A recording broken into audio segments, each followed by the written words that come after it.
Welcome everybody back to the Pre-E3 Extravaganza. Now this time we are going to be moving on to Sony. But before I get there, there's a point I forgot to mention at the end of the last video about Microsoft. And it was of this photo right here. This photo of Miyamoto and Bill Trinen at E3 seeing some guy demo the Kinect. Now I've probably shown this photo in a bunch of videos before.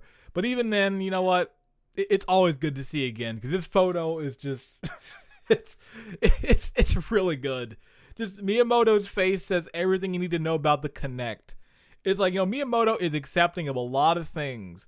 And there's finally something that Miyamoto was like, all right, this is a little too much for me. And, he was spot on because look at the Kinect now. Look where it's at.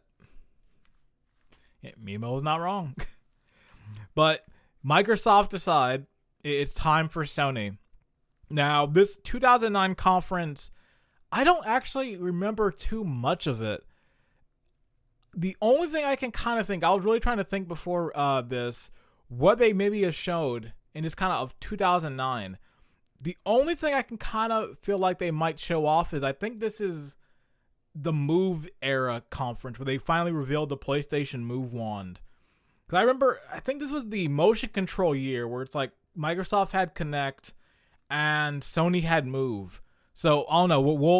We'll dive in. We'll get into it. This one is also just as long as that Microsoft one. I was like, oh, cool. The Microsoft one was the longest one. I think the Sony one is like maybe 4 minutes shorter. So, not really anything. So, let's get started. All right. 3, 2, 1, play. PlayStation, baby. Get my headphones on. Just in case it is the Move year, let me go get my Move wand.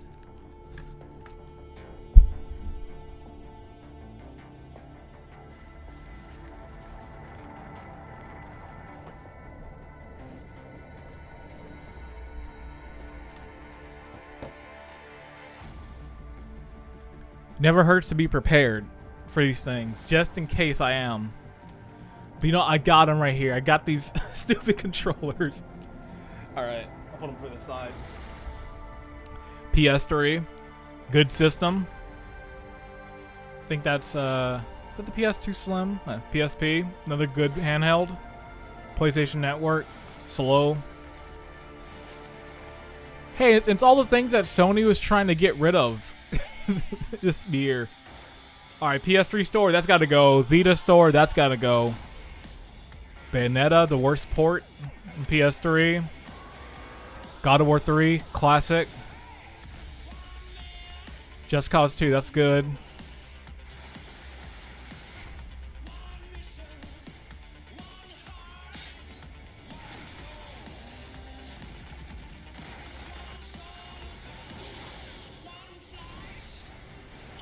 Oh, Ratchet and Clank. Brutal Legend, that's a great game. Brutal Legend's a really good game. That's a great game too. Uncharted 2 is that's a good game. I think that's White Knight Chronicles. God of War 3's a classic game, legendary. Little Planet. Oh no! Heavy Rain. Oh no! Alright, a Little Big Planet portable game. Man, PSP was a cool system. If only mine didn't get stolen. Like, oh, there's so many games I missed out on because of that. Hey, PlayStation Home. I know that anywhere. I know that UI and the awkward movements. Are they going to talk about PlayStation Home at this conference? Because if so, I might actually be excited. Because PlayStation Home actually, if they do show it, I'll say more, but I did like PlayStation Home. For as whack as it kind of was, I did enjoy it.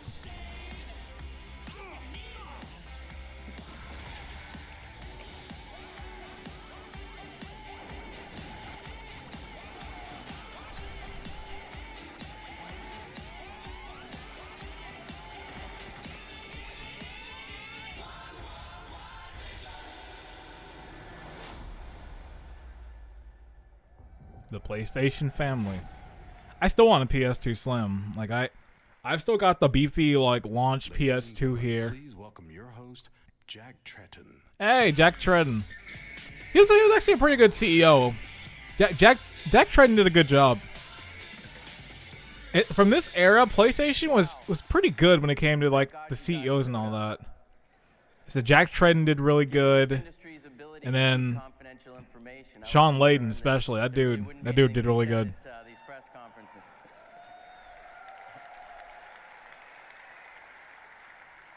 And you know, we consider ourselves to be industry leaders at PlayStation, and press leaks are no exception. We are not going to be outdone by anybody. My heartbeat is redlining at about 230 beats per minute right now. I can't tell you the pressure it is to get up in front of a live television audience, probably 5,000 members of the industry and your press colleagues up in the upper balcony, down in the lower balcony. Really appreciate you guys all being here. But the biggest sense of pressure that I feel is trying to do justice to the 364 games we have coming out on PlayStation platforms this year. And you're going to see a ton of live code. Thank you. Live code. Oh, we're going to see a dude. A ton of live code on the screen that stands 40 by 80. And only the PlayStation 3 can show you the resolution you're going to see on a screen that size. So we're going to show live coding. Mark, come on stage. I want to welcome you back to the historic Shrine Auditorium.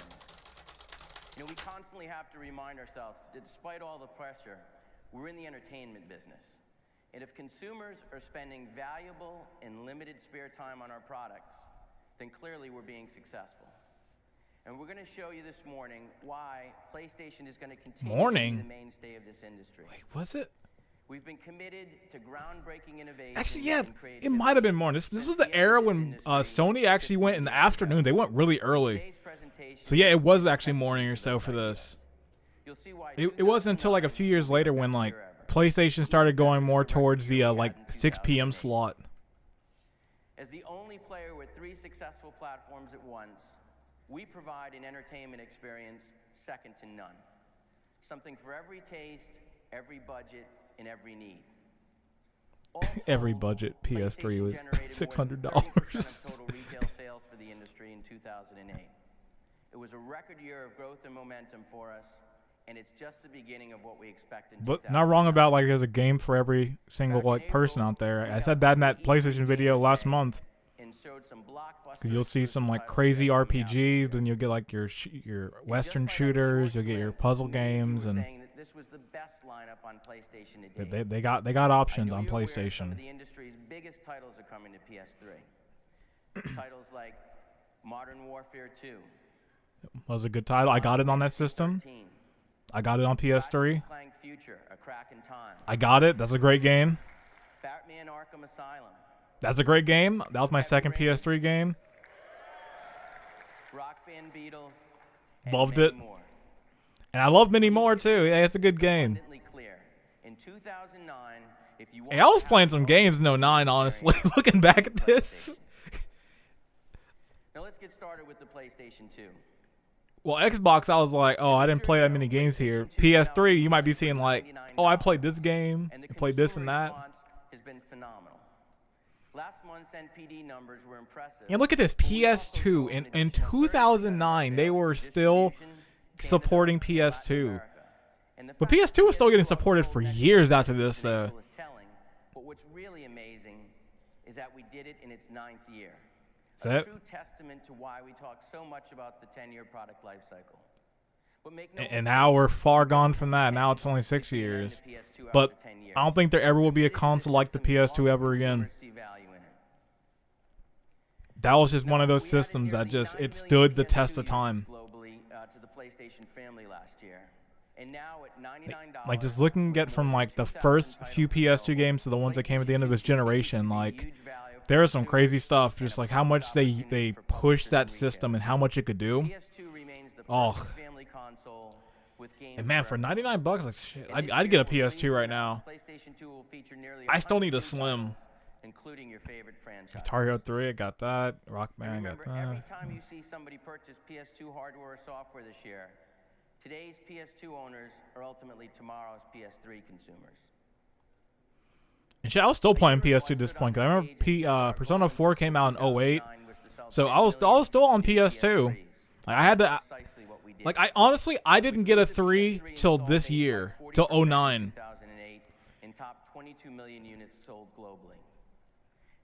I got my PS3 the day Michael Jackson died. And it was just, like, crushing. It's like, I got a PS3. And it was like, I get home. Oh, yeah, Michael Jackson's dead. And I was just like... I was so deflated. And like, all the hype was gone. It's like... I got Metal Gear 4, Michael Jackson's dead. I'm trying to play it. I'm just like, man, this looks incredible. But I'm just at the same time, like, oh, it was whack. Metal Gear 4 was a great game, I'm not gonna lie, but the first day playing the PS3 was depressing as hell. PlayStation Network had a monster year in 2008. Had a monster year in 2010 as well, but they ain't gonna bring that up when it got hacked. When online was off for like 4 months. Now, corporate stats are a testament to our success, but that's still wild thinking back to this day, that PS3 hack when it was down for months. Like, that's still wild. I suspect the reason that some of you have bags under your eyes is because you've been playing Infamous non-stop since it came out last week. Hey, I did play a lot of Infamous. That game's amazing. Infamous 1, 2. Honestly, all of them. They're all great. IGN, Game Informer, GameSpot, and Game Trailers. Infamous has quickly become this summer's. I still remember when I got Infamous the first time. On PlayStation 3. I rented it. I was like, you know, I'll play for like a few hours, like an hour or so. I legit marathoned it for like 7 hours. I remember my cousin was like, "Hey, I'm gonna head out, so I'll be back. I'll be back late in the night." I was like, "All right, for sure." He comes back in. It's like 3 in the morning. I'm still playing. But hey, number 1 was dope. Uncharted Drake's Fortune was a groundbreaking title on PS3, selling more than 2.6 million units globally. So it's my pleasure to introduce Evan Wells, co-president of Naughty Dog, to show you Uncharted 2 Among Thieves. Incredible game. Such a good sequel in just terms of scope compared to the first one. It was crazy. Pushing the PlayStation hardware to its limits. And still they're doing that. Sets the new gold standard in limit pushing. Like Last of Us Part 2, I was watching someone posted a clip of it on Twitter earlier. That game still looks amazing. That still is like the best looking game around. In terms of just technical side, like it looks so good. And that multiplayer was dope too. Like that's the thing I wish the other Uncharted games got right, but they never did. You'll see what is not only one of the best technical showcases on any platform, but an active cinematic experience like no other game out there. So I'd rather show you than tell you. So let's cut to the chase. Here is number 3 and 4 did have multiplayer, but like I don't know, something about number 2 was just like the most fun. I put a lot of hours into number 2. Yeah, I remember being blown away with this demo. I was just like, man, look how good this looks. This looks incredible. Okay, this way. What do you reckon? We're gonna have to climb that thing? Yeah, that's usually what happens.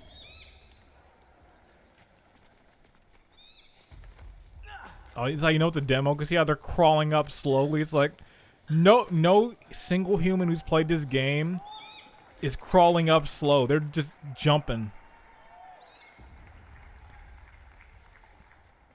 And honestly, this game still looks good too. Like, if you look at the remaster, the Nathan Drake collection on PS4, it still looks really good. Damn it. How the hell do we get across? It's like I said, Naughty Dog are wizards when it comes to this stuff in the industry, because like their games still hold up graphically, but also just gameplay wise too. Like you can still play those Jack games and they still play great. Here, I've got you. Give me your hand. Just go!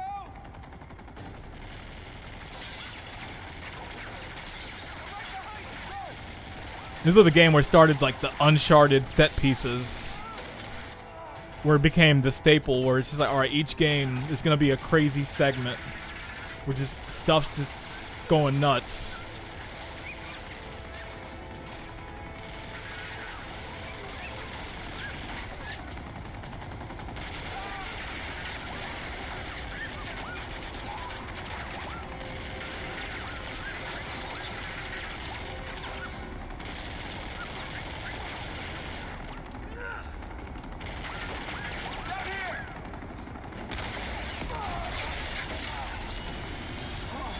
Get up!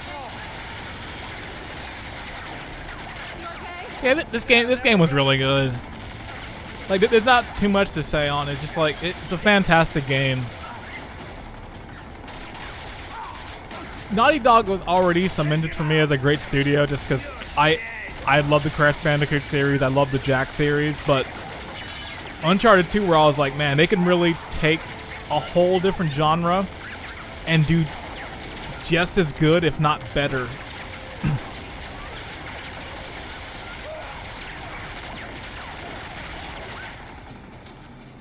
Hey! Get your head down! Coming at you! Especially when I hit Last of Us. That Last of Us demo? Oh. Woo. If you had seen my reaction to that demo, I was going crazy. I was like, all right, graphically this looks really good, but just gameplay, the stuff they were doing was like next level. Like, there's just so many cool little details in there.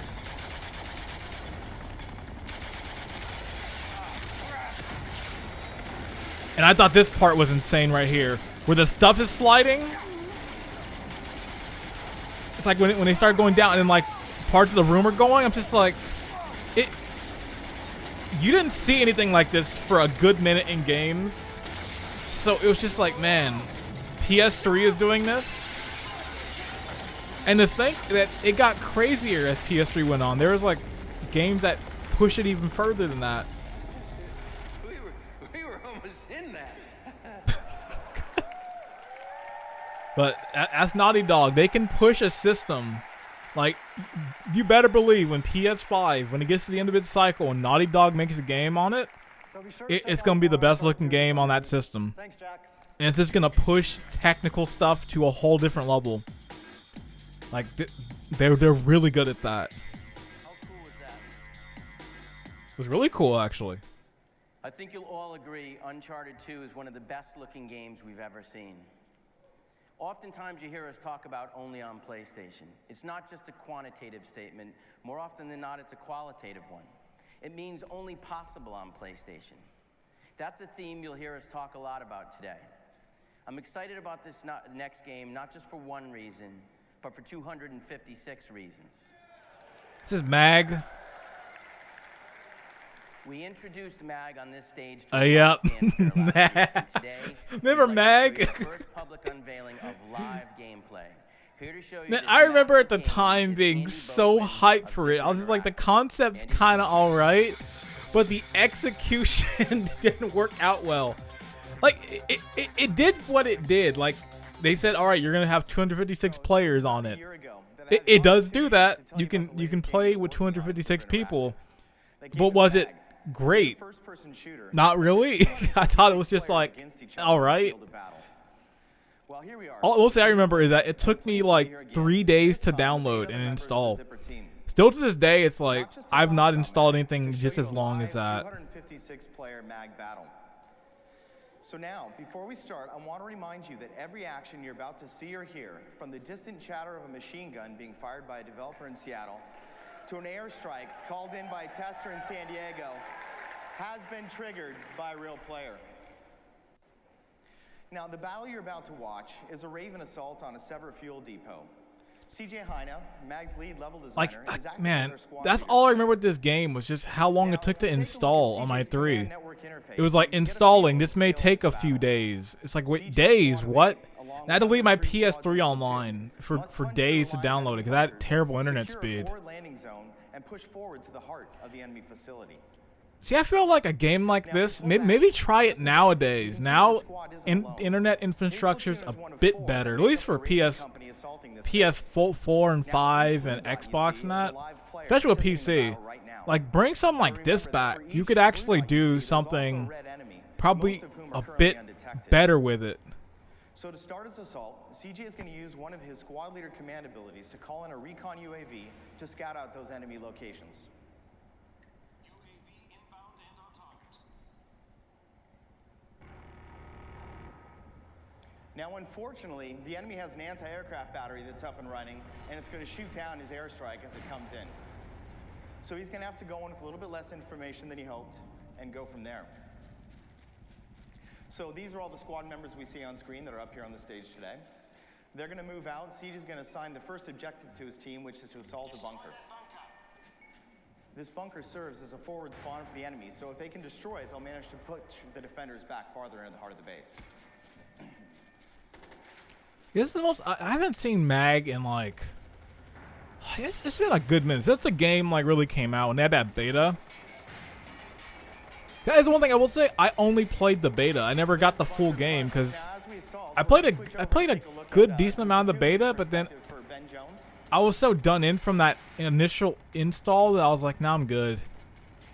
I feel like I got everything I needed with the beta. Like I didn't need to spend like the full price to get it. Well, it's too late to play it now because this game's been delisted and it's just a brick now if you have a copy of it. If I recall, I think it does have a physical copy. I'll have to check. I feel like there is actually a physical copy of it. I think I've seen it at GameStop a few times. But if you have a copy, it's just like, well, it'll look nice on the shelf, but that's about it. It's not gonna play anything. Okay, I'm back. I had to skip a bit. It was just glitching out really crazy. it died out. I had to restart it and just. You didn't miss much. You missed Mag. That's what you missed. But we're still here. Yeah, what was I saying? Oh yeah, that install is long. I feel like that's all I've said in this segment with Mag is just install long. But that's really what it was. That install was like it was long. Come down there, pick up a control, and join the battle. I look forward to it. Thank you so much. You know, if PlayStation was sick, you know, make Mag 2.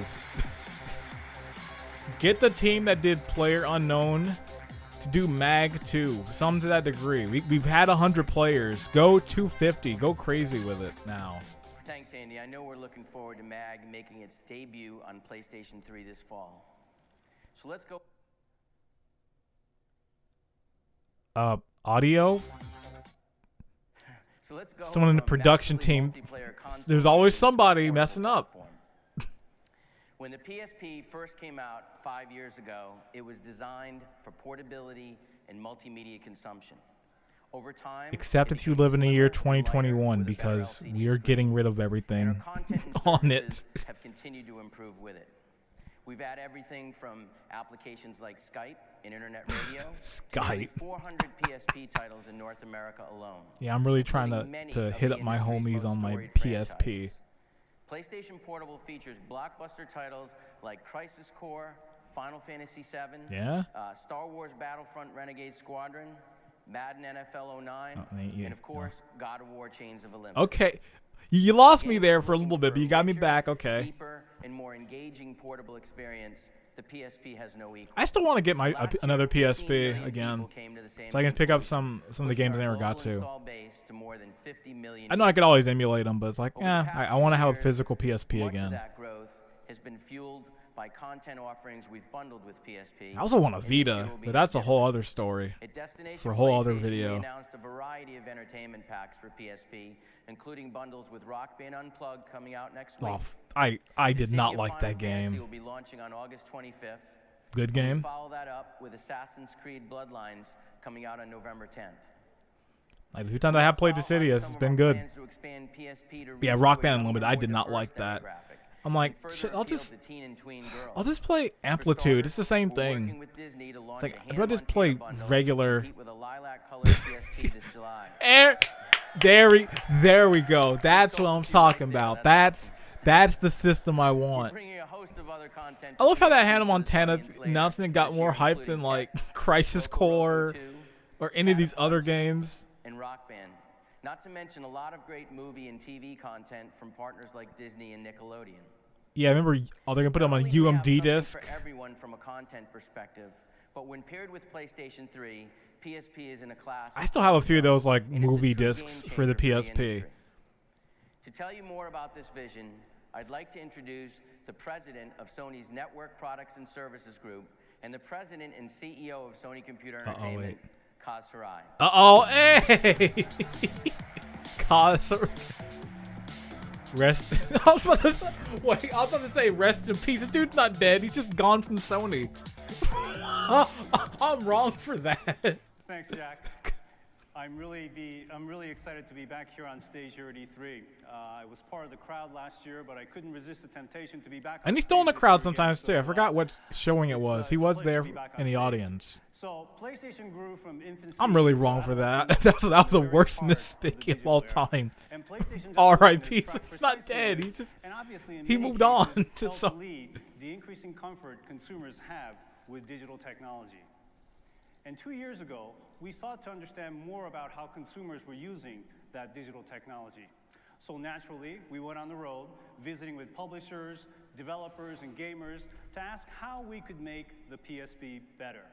And this feedback Put an SD card in there. Let us use SD cards, not these micro garbage, the memory stick duo. So it's my pleasure today to officially introduce the next step in the evolution of the PlayStation Portable. For those who live a more digital lifestyle, oh, the PSP Go across the network, who no longer need or desire tangible media like UMDs, CDs, or DVDs in their homes. Here we go. It's the start. Or in their briefcases. And I have it right here in my pocket. Here it is. Now this system is a paperweight. It's like, well, you better hope you have actually a lot of games installed, because now the store is going to be down in like a week or so. It's pointless, and it sucks because actually I did at one point I did like the idea of the PSP Go because it looked kind of sick. It reminded me of like the Game Boy Micro, but they had to ruin it with that digital only design. And let me be very clear. The PSP Go will not replace the PSP 3000 or the and just like, man, who is this? And this was the start of that digital future where it's like, all right, let's go all digital. It's like, nobody wants this. For users of digital content, it represents Because at a certain point, that system's gonna be a brick. You better hope it doesn't break, because all those games you bought are gone. You can't re-download them probably. Just I will say, this music in the background, pretty good. 40% lighter than the original PSP 1000. Although I wouldn't expect this kind of music in 09. This is like something you hear in like early 2000s, like promos. Internal flash memory to store plenty of games, videos, music, and of course your photos. And you'll be able to download games and movies and other content from the free PlayStation Network using the PSP Go's built-in Wi-Fi. And as you can see, the PSP Go also has a slide-out feature for the controls, integrated Bluetooth technology. Although, if I could mod a PSP Go, also known as M2, for adding even more memory. If I could mod a PSP Go, I probably would get one. Jack mentioned, I can just put like ROMs and all that on it. More big franchise titles released on PSP than any other time in the history of the PSP platform. But we're also working to make the experience easier and more enjoyable. So for starters, today we're launching a new application used to access the PlayStation Store on the PC that makes it so much more easier to manage your content across your PC and your PSP, and it's called Media Go. Media Go has replaced the current version of the Media Manager and is now the application used to access the PlayStation Store directly from your PC. It makes content transfer of pictures and movies and music that much easier with really a much more intuitive interface. And clearly, the ability to consume all forms of media on the PSP is very crucial. And we have seen an increase in music usage on the PSP system recently, and in response, we're going to introduce a new application specific to the PSP. And this application is called SenseMe. So incorporating a 12-tone technology recognition system, SenseMe will analyze your music library to deliver a playlist based on the moods that you select. Launching on PSP and It's PSP like, Gold this fall. media, It really sense enhances me. the music experience so that you I'm can just like, easily nah, I'm enjoy good. the mood and the tracks to fit your mood and occasion. And this year, continuing the momentum that we've built for content on PSP, we're going to also lower the price of the PSP toolkits. Specifically, as part of a longer-term program, it will be an 80% reduction in the cost of the tools, allowing more developers as well as individuals to put even more great content on the PSP. All right, now give me one of those What all these things toolkits I'm talking about today have in common is this. so I can develop my own They're PSP all store. designed to bring new content to PSP from games, videos, and music, and make it a whole lot See, easier the to thing is, the connect PSP directly actually was pretty dope for the wherever time. you It was go. like, that was like the And most handheld where I importantly, felt all like, PSP man, this titles handheld moving like forward will could be a visually game changer. distributed The DS via was the definitely a PlayStation big game Store changer, but and at retail I feel like the via PSP one was USB also mode. like pretty big. Like I feel like Now, that's we not know that really all in a PSPs conversation a market lot when it comes to directly to handhelds is the download PSP. content. And we also know It's that kind of a many shame because the existing PSP, like I still said, want to buy a physical for the product. time it was pretty So pretty whether your cool. It device was of pretty choice is the big. PSP 3000 Just like, alright, it's got or the like PSP Go, it's pretty much just like all of the a services PS2 and features on the and go. functionality are there in Like a every PS2 device. with less And we're resolution. constantly looking to strengthen the experience and provide the best Cause you get some like content actual that is good available. like PS2 So centered ultimately, games on the it. PSP Go is one Like more the proof Grand Theft point Auto that games. You PlayStation have the God of offers War the game. future You have of the entertainment amazing port technologies. of Tony Hawk Underground 2 The with PSP Underground Go will be Remix. available in stores Midnight Club in 3 North Dub America Edition. and in Europe at the same It's like price point that we PSP launched was a the good original handheld. It PSP. was just What does that mean? it was held back It'll by a be lot of really stupid $249 things. and 249 But it seems like the euros Vita's in the same available spot on too, where it's like the October Vita 1st in North was America a really good and in handheld that was held back and by for stupid 20,000 decisions. Like, 26,600 why did it have to have those 26,800 goddamn yen $90 on memory October 1st cards in Japan. when we could have just had SD cards So from the with beginning and it PSP would have Go saved living everything? side by side with the PSP But I don't know, 3000 Sony has at just $169, they've there's a never great gotten choice for handhelds everyone really. looking Like for they have entertainment such on the go. great technology in them, Now, let me but talk they a little never bit about the video support it delivery like they service. should, or they just At E3 last they do year, really stupid things we with it. launched Like a I video don't get delivery it. service that seamlessly delivered content that can be enjoyed in your living room or on the go. And since its debut on this stage last July, the video delivery service has had more than 1,900 movies and now more than 9,400 TV shows available. And starting today, I'd like to announce that the video delivery service will be available natively on the PSP as well. Thank you. Now it's going to be easier than ever to download video or gaming content directly to your PSP. We're also Directly. in the process of adding more content to the PlayStation Store as well. And we've signed partnerships with a host of new providers, and today we'll be launching content from Showtime, G4, E, alright, well- HDNet, Well, Stars I can't say TV, RIP because TNA, G4 is back. Magnolia Okay. Films, and a variety of new anime HDNet as well as doesn't sports exist. partners as well. Anime Network So the bottom is line still is around, I this. think. There will be Toei's still more doing stuff. content that is easier. I only care about the G4 one, honestly. Like, As man, Jack said earlier, especially PlayStation this has era, something like for I was still everyone, watching G4 pretty wherever regularly, they so want like to go. I'd be down with some Ladies G4 on and the go. gentlemen, please welcome the founder of Polyphony Digital and the I'm curious what father that of edit Gran was. Turismo, It must have been some Kazunori kind of like TV Yamauchi. thing. Ah, Gran Turismo for PSP.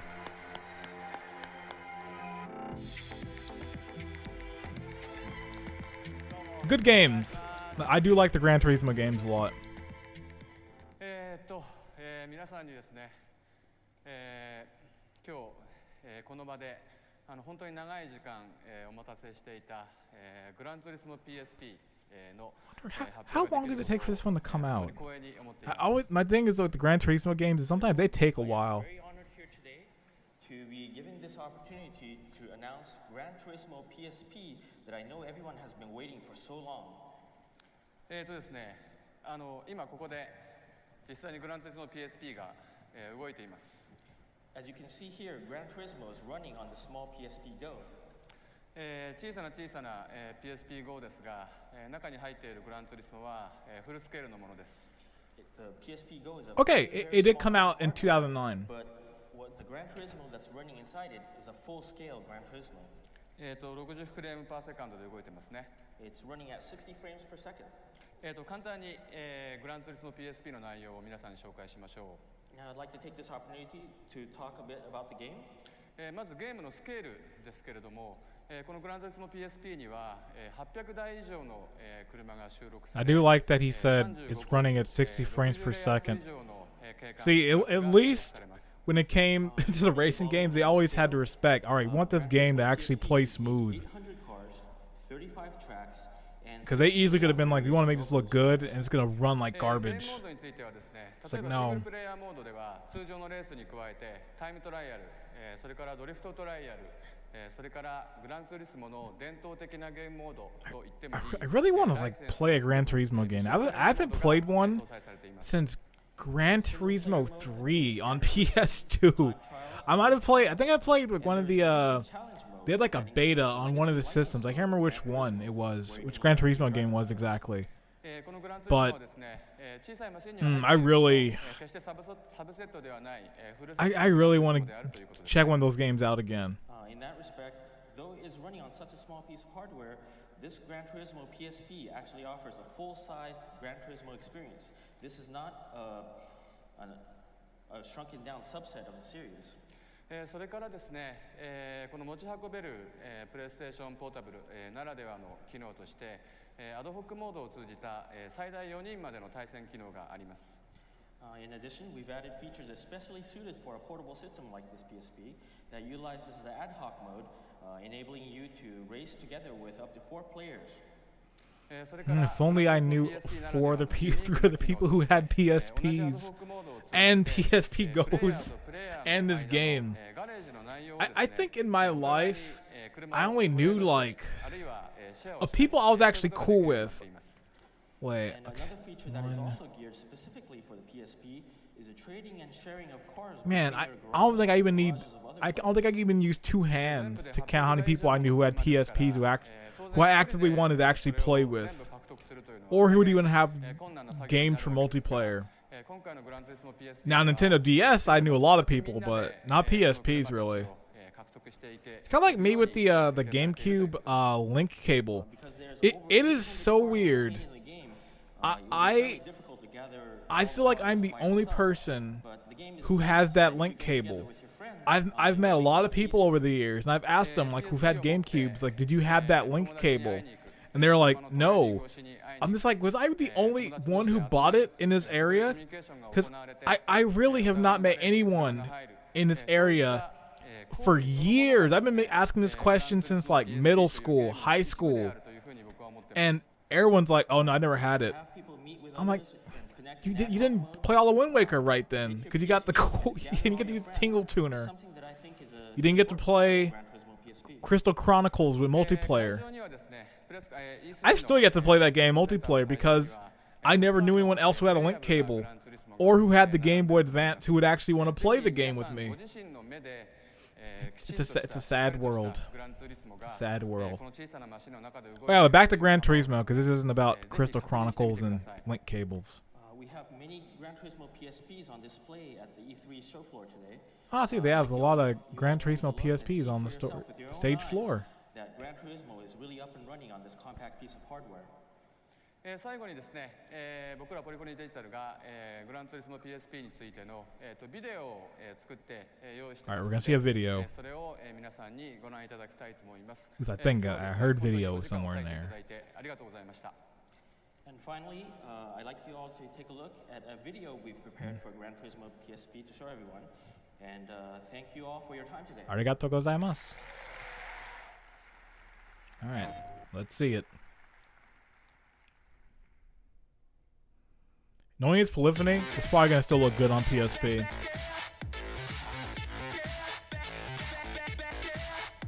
Like I said in the last part, Gran Turismo on PS1, like, those games looked really good. So I'm sure even on PSP, they got it looking great.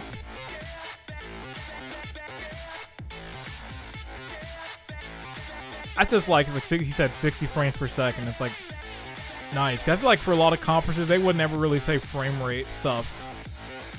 They would always just kind of like hush that away, like, it's running at something.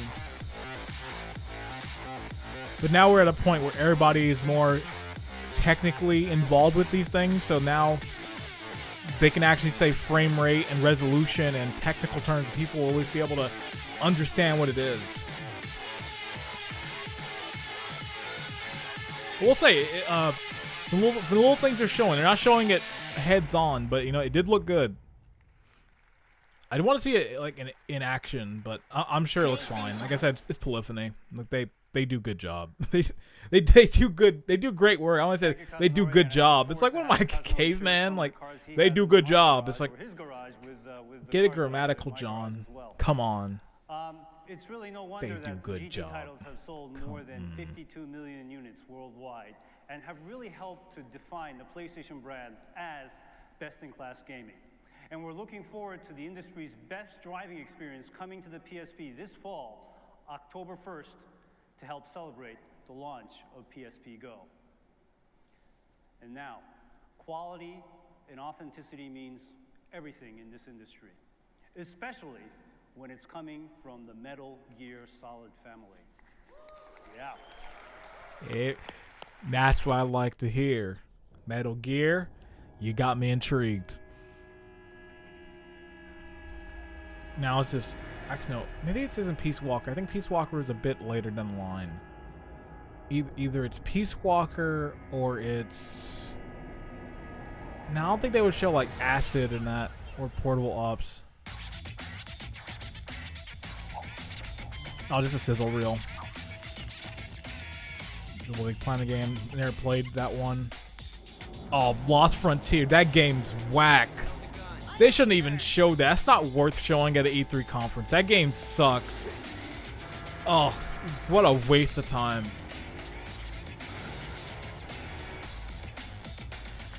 That game doesn't exist to me, honestly. I'm just like, you know what? There was 3 Jack games. They were great.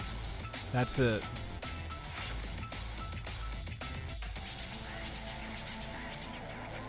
Well, Jack X is also good too. But yeah, there's just 3 like actual canon games. Hey, Monster Hunter. Back when like barely anyone was checking for it. I do love to see it though. I do love that Monster Hunter is finally getting some love in the West and just from a larger audience. Because honestly, it deserved it. So like, it's been great to see all that. Like Monster Hunter World did really well. Monster Hunter Rise is doing great on Switch.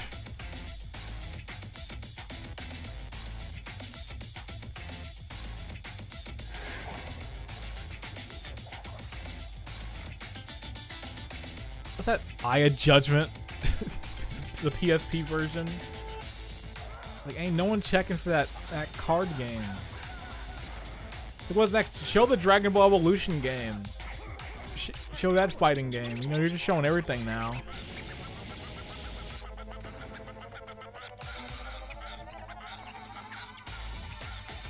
Tiger Woods PGA.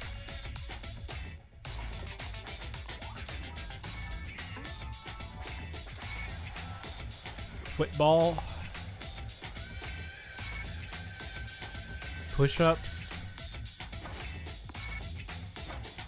A tennis game with really bad frame rate.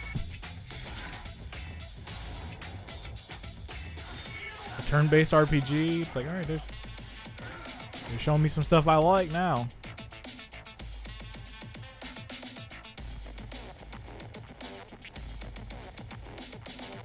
Comic book tough guy.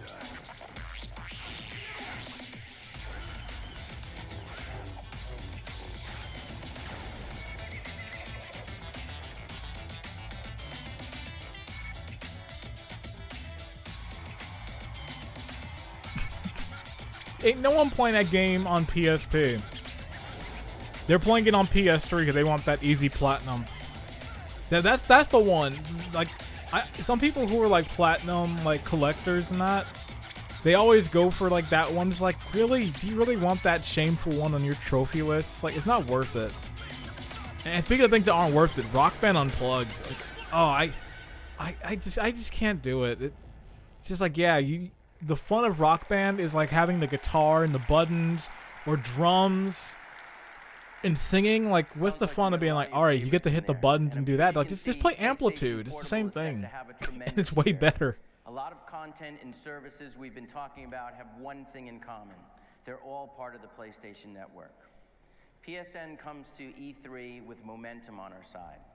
It now has more than 24 million registered users around the world, including more 24 than 11 million of in these North America. users are going to be These consumers hacked have in about a downloaded more year than and a half. 475 million pieces of content worldwide. And in the past year alone, our install base of unique consoles has grown 150%. There's more than 200 titles currently available on the PlayStation Store, and more than 90 of them are exclusive. One of the biggest strengths of the PlayStation Network is that it So I think this is the connects point when PS3 and Sony was PS3 actually really starting to get consumers, some more exclusives on their have a side with direct PlayStation 3. relationship with us and Because millions definitely of at gamers launch, they around didn't the have world. anything at all. They had exclusives, but it wasn't anything that like I'd go out and buy a system for. For me, it wasn't until Metal Gear 4 where I was like, all right, I'd go get a PS3 for this. Also Uncharted 1 too, but like, and that Ratchet and Clank game too. Tools of Destruction was pretty cool.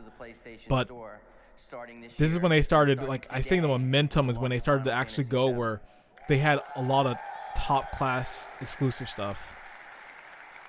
We've always believed by offering free access to online gameplay, we could aggregate a huge audience quickly. Free and that's online. exactly what we're doing.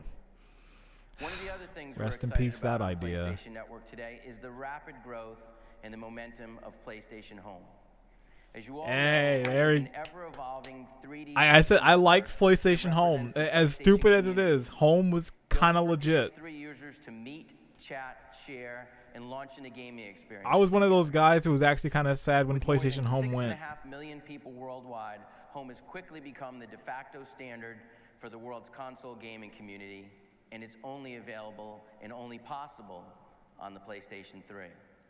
Home is growing by leaps and bounds. With They're over making some 100 money too, virtual like, items coming to Home each even though month. it was an advertiser's The like buzz this dream, dynamic they're new probably like, nah, marketplace it's not creates worth is it. remarkable. But it's like, For what if I example, just want to walk Capcom's around as a Street Fighter giant 4 Dr. Pepper and Resident machine? Evil virtual items have sold approximately You probably think I'm 100,000 joking, but units that's an in less actual than 2 months. That's an actual thing you Home can spaces do. have a similar You can impact dress on the as in PlayStation Home, community. or In could have April, dressed the EA as. Sports Complex launched and experienced more than 1.5 million engagements in just 1 month. We're working further to expand Home with some killer new content for franchises like Infamous, Buzz, and SOCOM, as well as titles from key publishers such as EA, Ubisoft, Activision, Capcom, Namco, and Eidos. Well, Capcom It got all goes a back section to on there gamers wanting to with a connect terrible around their bootleg favorite fighting games and game. franchises in ways that are deeper, more meaningful, and extend beyond what is possible. Man, that on Street other Fighter Cross consoles. Tekken like For those of you who section, it was haven't like it was seen cool what's going exploring on it, but in man, Home that fighting recently, game they had here's built a in quick there video to show you was how far the awful. platform has come It was since we so launched it bad. short months ago. But I kind of miss it. I'm like, man, I want to play that terrible fighting game. Well, you can tell by the way I use my walk. I'm a woman's man, no time to talk.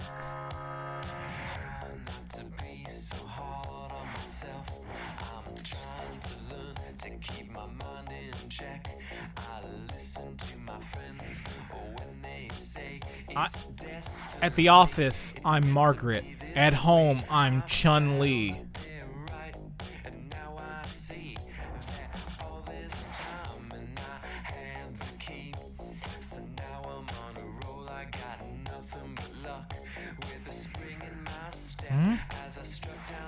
It's like, you think it'd be like he'd be like a regular dude outside, but in the game he's like the crazy punk mohawk outfit. How'd you downgrade? And also, that text is definitely not indicative of what people were talking about on Home. It wasn't like, grab a seat. It's like, oh, this guy said this is more like dudes hitting on chicks. Like, hey, what's going on? And they're always doing that stupid dance. Always dancing.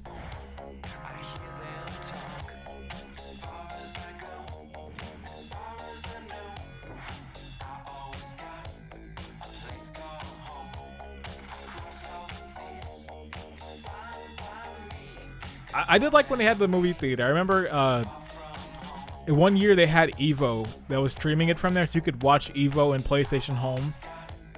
And it obviously it looked bad, the quality sucked, it lagged, but there was something very funny about watching it in the theater where it's like text just happening and all these different spots. Just so you know, People I've are got a dancing. mohawk in my handle's Mr. T, and so maybe I'll see some of you guys out there. dudes hitting on chicks. Like it was just the Wild West, and I miss it so much. 2009 is going to be all about content on the PlayStation 3.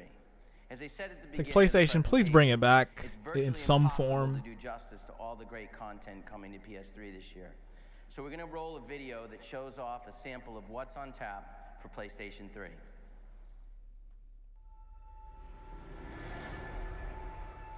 Internet browser, hard drive, games, music. No PS2 access anymore. I'm sorry, do you have a plan to go along with that grenade? Yes, I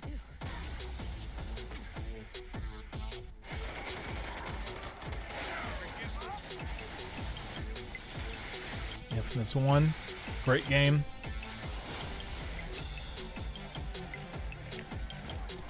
Okay, the camera on the battery on my camera died, so there is probably not going to be face cam on my end. I could go switch it out though, huh? I might have the time. You know, hold on, give me a second. I might go do that. I set a trap. Hell yeah! I mean, hold on a second. I give you wonders of plenty and sights unlike any.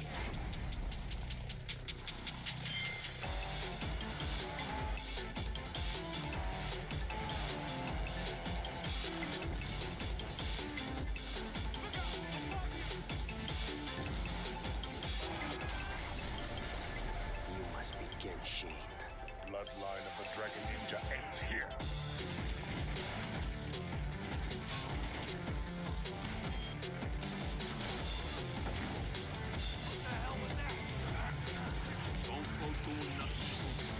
It's not just me.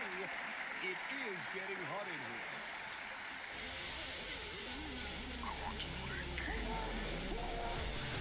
Okay, we're back in business. The camera's back on. Ooh, and just in time for some good games. No, Ice Age 3. I was seeing some good games. Tekken. I heard the PS. This is the PS3 one. That one was pretty good.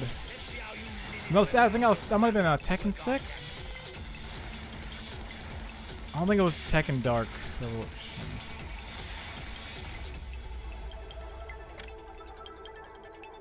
Tiger Woods.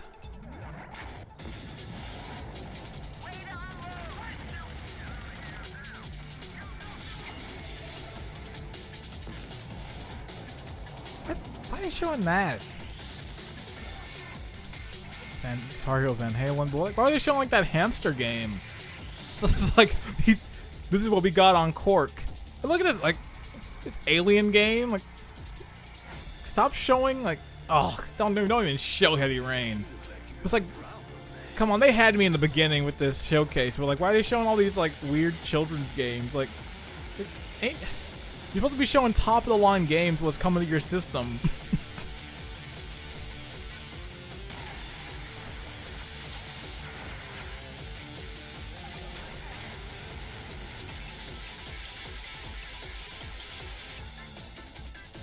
Hey!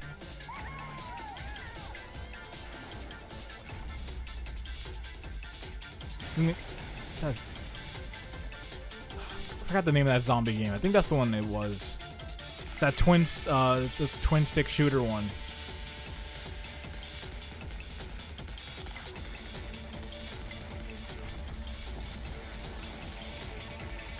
That DC Universe. I think that's MotorStorm.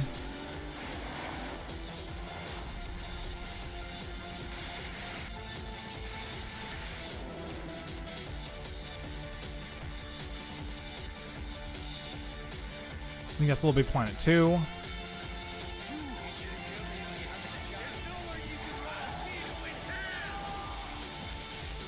Bioshock. Bioshock 2.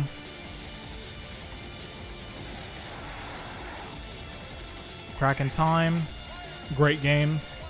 Fight Night. A series I've been... Where's it at? Like,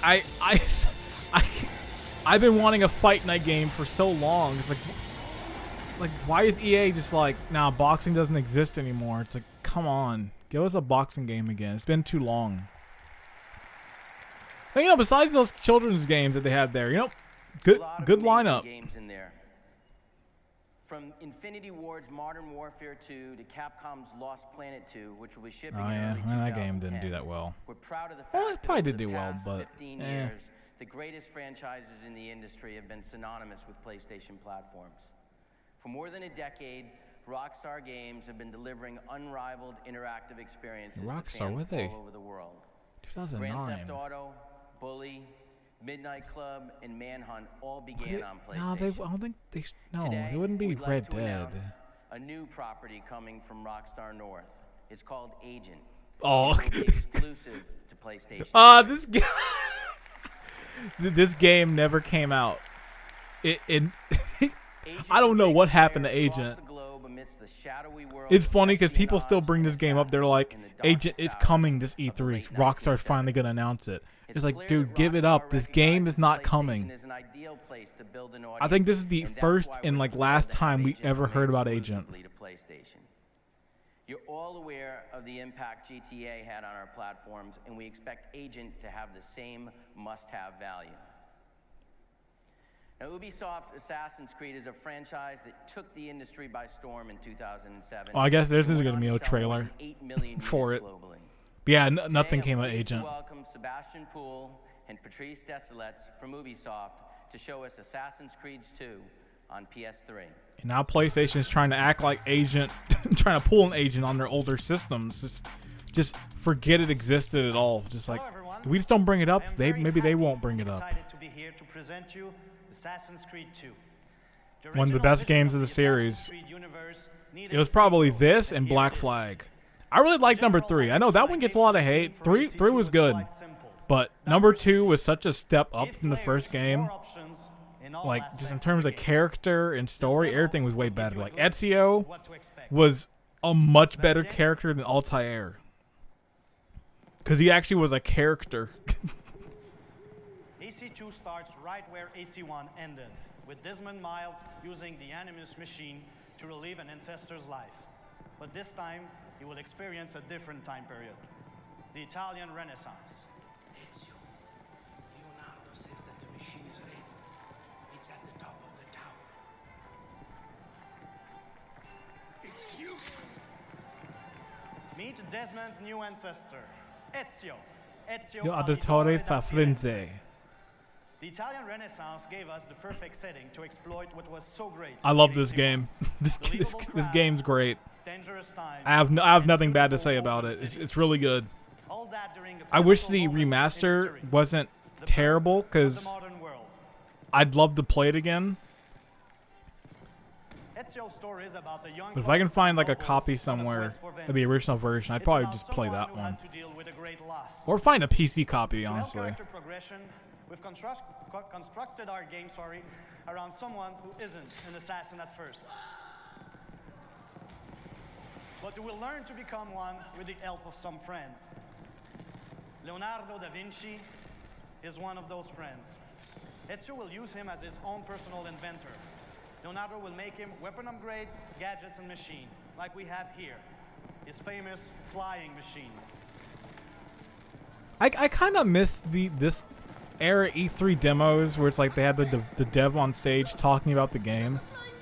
Because like how they do it now is like, now it's like, all right, let the game speak for itself. Which I do like that.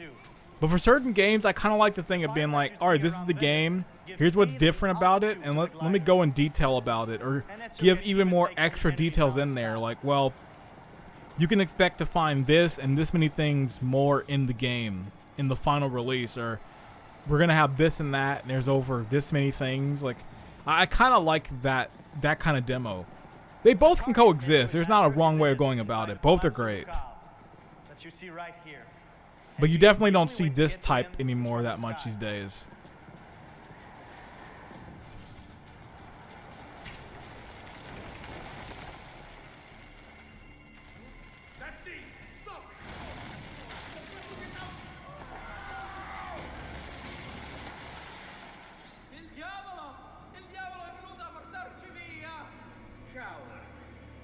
devil's not the one you need to fear.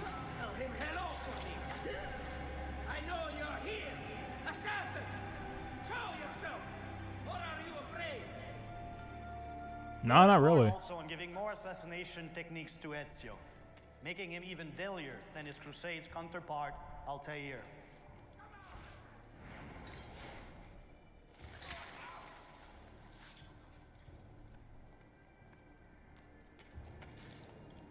Oh, this is when they show off the two. Woo! I remember that being so raw. Here, Sebastian. I was just like, yo, I can't wait to get this game. Here we have an example of our new AI archetype, the Seeker. Hiding spots are not so safe anymore. There he is! Portatemi la sua testa! We wanted Ezio to be an assassin before being a warrior, which is why he's so good with his bare hands. He lets them disarm his enemies and use their weapons against them. There will be over 30 different weapons in the final game, not to mention the 6 additional unique weapons you will be able to unlock if you play Assassin's Creed Bloodlines on the PSP and connect it to your PS3. Well, I was out of luck in that regard. Ezio's target, Carlo Grimaldi. Really are the devil. Wait, I'm sure we can come to an arrangement. I'll give you anything you want. Name your turn. I make this sacrifice for the greater good. Requiescat in pace. Rest in peace. Is what I shouldn't have said when Kazurai came on screen. I should have just said, like, hey, it's the guy who left Sony. Just another example of the diversity of tools you will have at your disposal.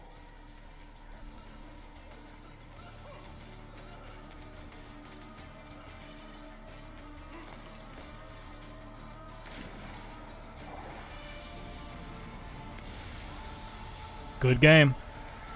Thank you. Thank you. So this was the AC2 E3 demo. I hope you enjoyed it. But I must inform you, the game is massive in scope. This is just a short sample. You'll have the opportunity to experience it at its fullest really soon. Assassin's Creed 2 and Assassin's Creed Bloodline on the PSP will be on the store shelf November? this holiday. I think it's like Thank you, November or and have so. a great E3.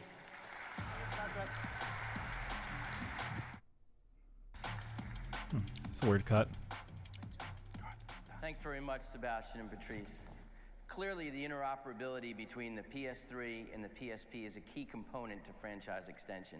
It truly differentiates the PlayStation, and we're glad to see Ubisoft incorporating that into Assassin's Creed franchises across PSP and PS3. Now, if there's ever been a franchise that has more consistently raised the bar with every single new fantasy, it's the Dreamworkers at Square Enix, that have brought us more than a dozen different versions of the Final Fantasy epic. You all know Final Fantasy 13 will be coming to PlayStation 3 in the spring, and I'd like to show you a video they've prepared I got it. to whet your appetite. I sold it, unfortunately. I got to buy it again. Back when I was a fool and was selling my games.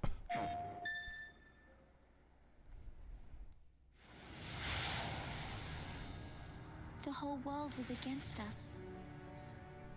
With us dead, everyone was sure that things would go back. Back to the way they were before. Look at that. Just what we were looking for. Yeah, right in there. Pulse File C, huh? Cocoon is caught in the grip of a pulse-born terror.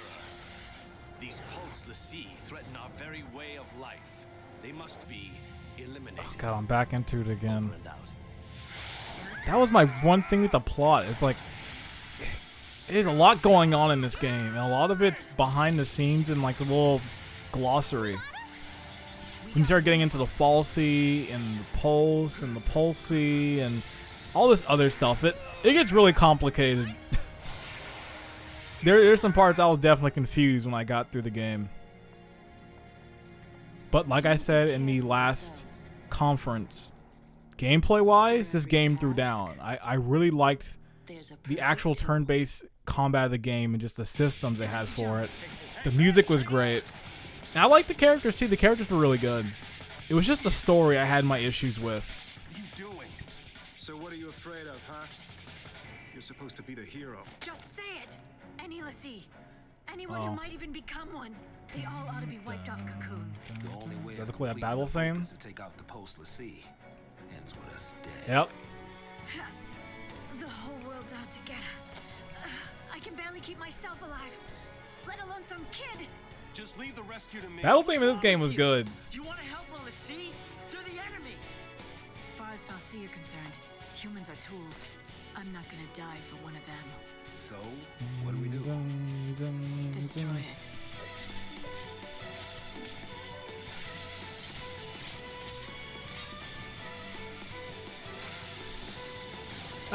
I wanna try this game again. I have not played this game in over 10 years. I only did one playthrough. So I want to try it again one of these days. I might either get the PC version or wait for whenever they decide to actually release the trilogy on next-gen systems. Like, I'm surprised this is the only Final Fantasy that has not made its way in like a port or remaster.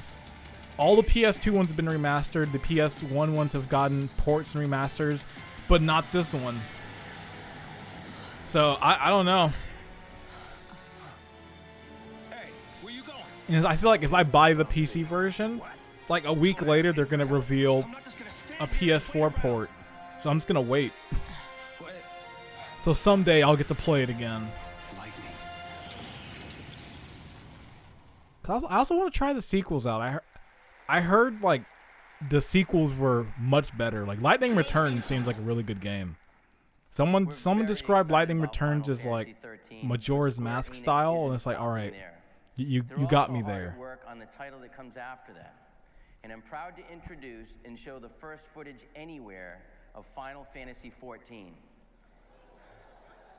And PlayStation 3 will be the only console you'll be able to play Final Fantasy XIV on when it launches in 2010. They're like, oh, when they're like, well, it's actually just the MMO. But this is back when it was terrible, though. Like, I don't need to stress how bad Final Fantasy XIV was at launch. They had to redo the entire game over again. But that was the smartest move they ever did, because then the game went on to be a huge seller for Square and just ended up being a huge game in general. I still want to try it on these days. I've never played any of the Final Fantasy MMOs. I never touched 11, and I've heard so much about 14, and everyone always does like the meme of, well, you can get the free trial and it goes up to level 60. So get it now. So one of these days, I will actually download the MMO. I will give it a try. Just so I can say, okay, I played an actual MMO and I checked it out.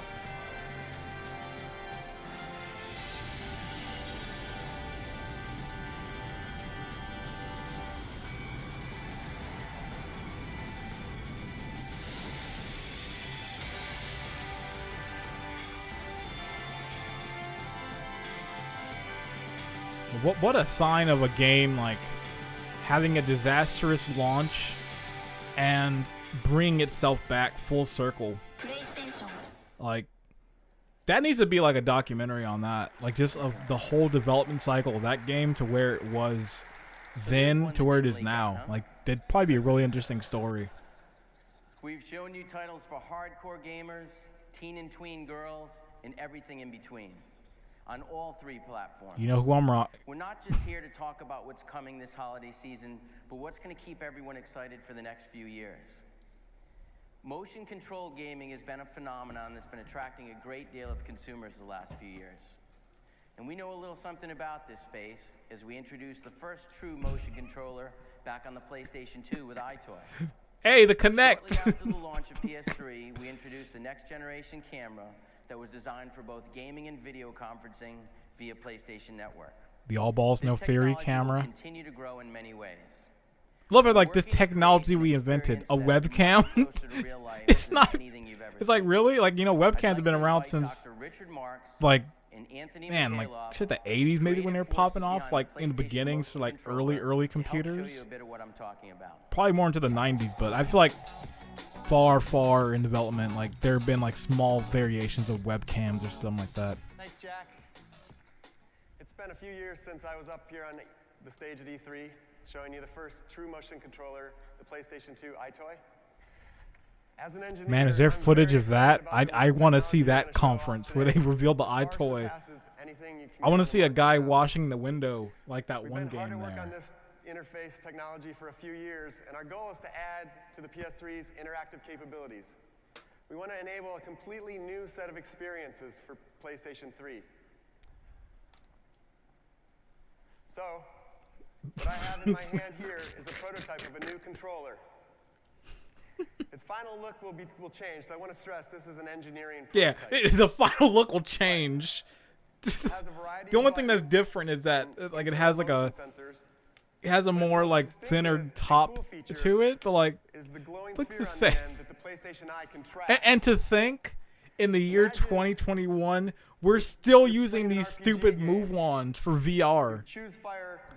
That's why I can't wait for PSVR 2, because we're gonna finally be out of that. We're gonna be in actual have controllers. We're not gonna have to use these and like do complicated movement to actually do things. Everything you're gonna see is live technology demonstration. Anton's going to demo, and I'm going to explain what's happening on screen. Hey guys. So actually, I want to point out on the sides up here, you can see video from different angles of Anton as he plays. So this first demo, what we have is like a virtual television set with a PlayStation Eye, just like we have set up here on stage. So you can see when Anton moves the controller here, the controller moves one-to-one just as he moves. In order to let you see this better, Anton, if you can turn on the video on the television there, we're putting the PlayStation Eyes video on this virtual TV. So you can see as Anton moves, it moves exactly as he moves. This is true one-to-one tracking. This is the first time you've ever been able to do this. And we can show this better than anyone else because we have the video from the PlayStation Eye. That racket is I love the one guy. Oh, they put a racket on the ball. Still hard. That's what she said. So, of course. Oh wait. So sports are kind of a no-brainer, but you could hold anything in your hand. I do want to point out, notice how fast it's tracking his motions. All right, let's try this. Yes.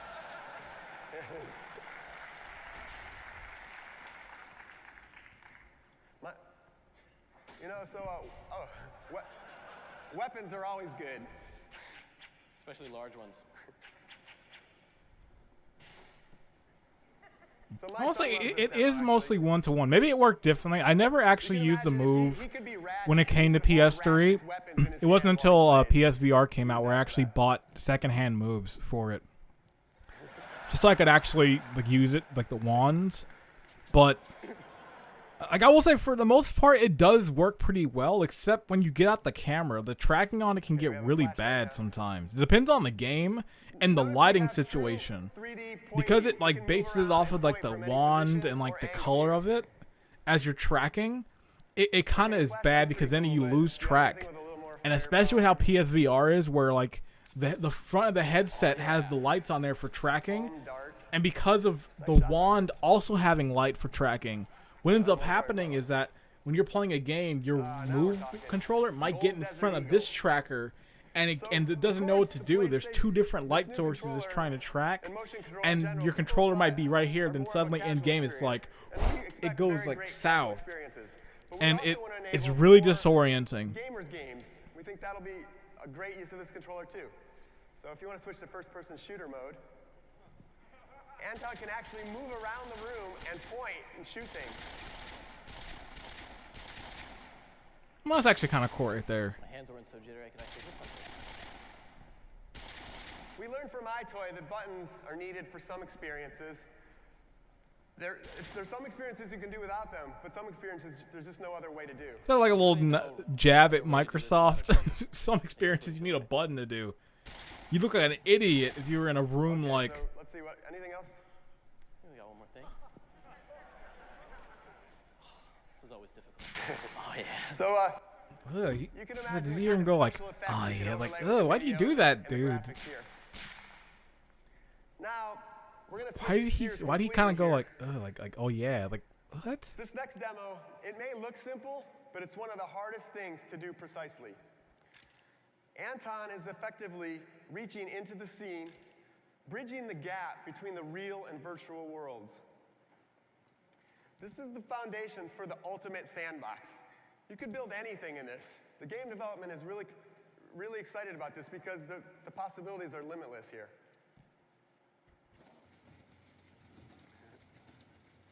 Another thing that's really difficult to do in a virtual world is drawing. And in particular, writing requires extreme precision. The tip of that pencil Anton's using is being tracked at sub-millimeter accuracy.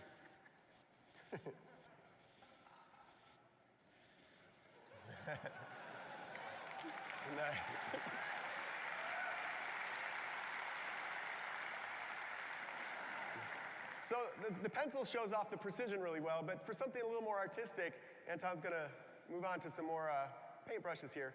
He's actually metering out the amount of paint that's being put on the canvas using the analog trigger right now. Nice.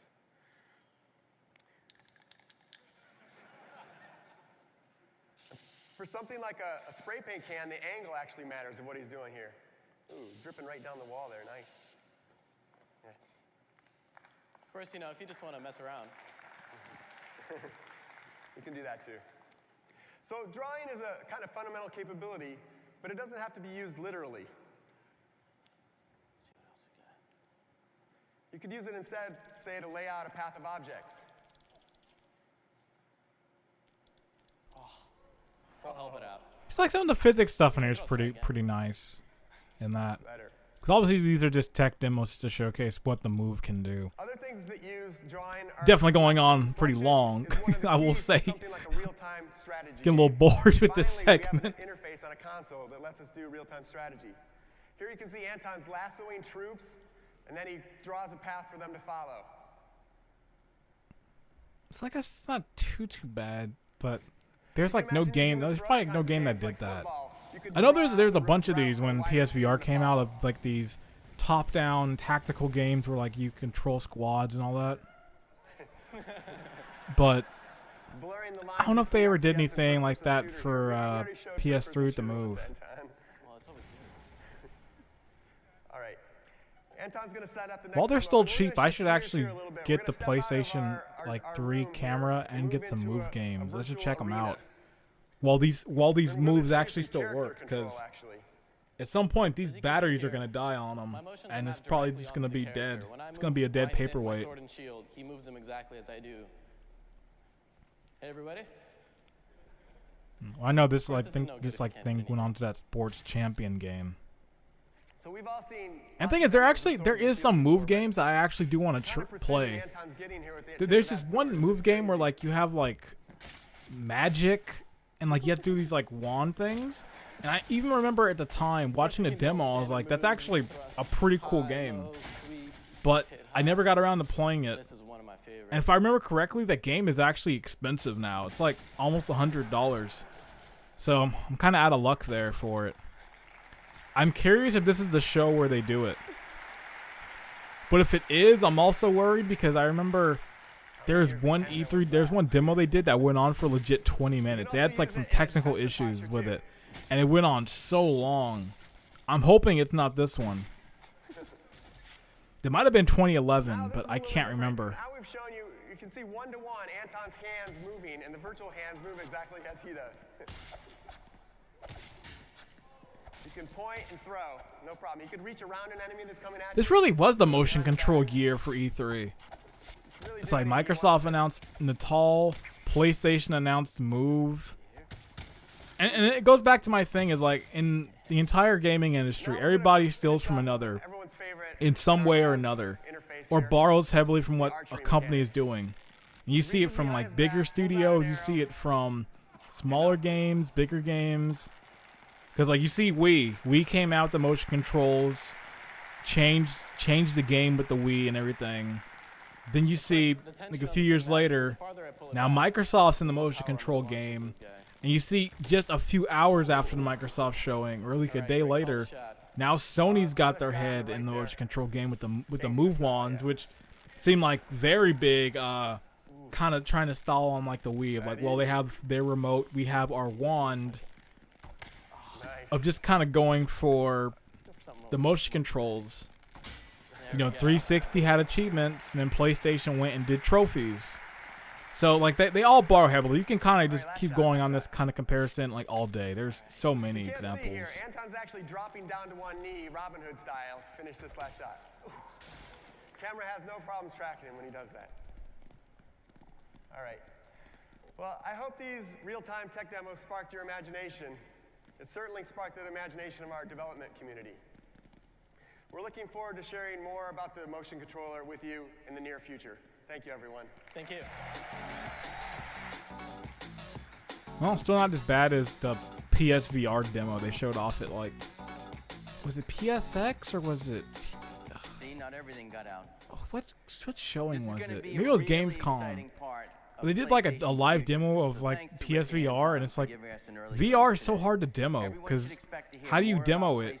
It's something you have to be in headset to actually experience. In the spring of 2010. One of last year's biggest sensations was Sackboy and Little Big Planet. And since its launch last November, we've seen over 900,000 user-created levels.